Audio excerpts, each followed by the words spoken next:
जागतिक पर्यावरण दिनानिमित्त बुलढाण्यातील ज्ञानगंगा अभयारण्यात विशेष स्वच्छता मोहीम राबविण्यात आली।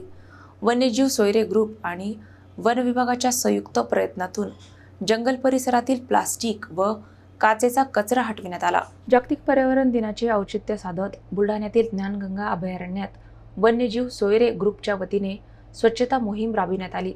वन विभागाच्या सहकार्याने गेल्या 10 वर्षांपासून हा अभिनव उपक्रम सातत्याने राबविला जात असून यंदाही मोठ्या उत्साहात मोहीम पार पडली।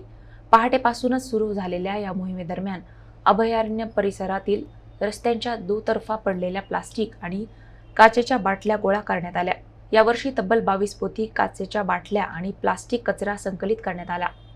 यावेळी जंगल सफारीसाठी येणाऱ्या पर्यटकांना तसेच जंगलातून प्रवास करणाऱ्या नागरिकांना पर्यावरण संवर्धनाचा संदेश देण्यात आला।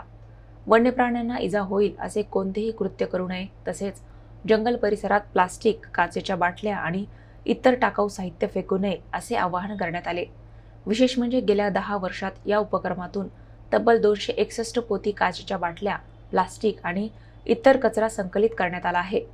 या मोहिमेत वन्यजीव सोयरे ग्रुपचे सदस्य, वन अधिकारी, कर्मचारी आणि नागरिक मोठ्या संख्येने सहभागी झाले होते।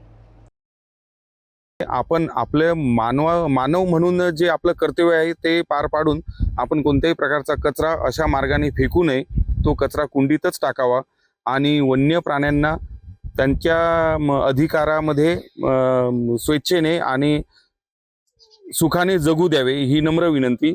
वन्यजीव सोयरे संस्था यांच्याकडून मी सर्वांना नम्र विनंती आणि आवाहन करतो की अशा प्रकारचा कोणत्याही प्रकार त्यांनी जंगल मार्गाने करू नये।